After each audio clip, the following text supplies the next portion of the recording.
Le peuple veut la chute du régime. Un slogan qui n'a rien perdu de sa force en Tunisie. Comme en janvier 2011, cette revendication demeure pleinement d'actualité.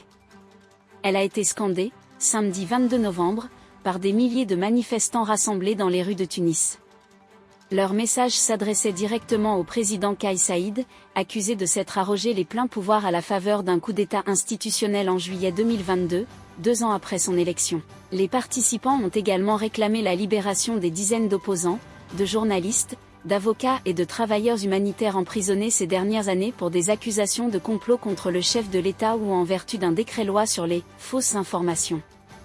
Depuis sa promulgation, le 13 septembre 2022, ce texte est dénoncé par les organisations de défense des droits humains et par l'opposition, qui y voit une menace directe contre la liberté d'expression en Tunisie. La mobilisation du 22 novembre 2025 a marqué un net contraste avec les manifestations organisées par les partisans de Kais Saïed, dont la participation s'est révélée très faible, comme en témoigne le sit-in du 1 mai 2025 devant le théâtre municipal de Tunis, placé sous le thème de la souveraineté nationale.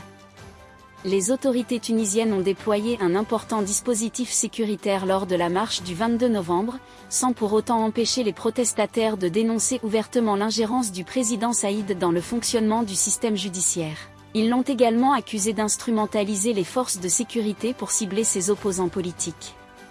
Parmi les personnes détenues, certaines observent actuellement une grève de la faim, notamment le professeur de droit constitutionnel Jawer Ben Barek.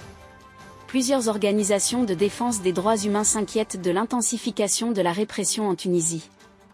Human Rights Watch a indiqué que plus de 50 personnes parmi lesquelles des personnalités politiques, des avocats, des journalistes et des militants ont fait l'objet d'arrestations ou de poursuites arbitraires depuis la fin de l'année 2022, pour avoir exercé leur droit à la liberté d'expression, de réunion pacifique ou d'activité politique. L'organisation a également averti que les vastes lois antiterroristes et les textes relatifs à la cybercriminalité étaient utilisés pour criminaliser la dissidence et réduire au silence toute forme de liberté d'expression.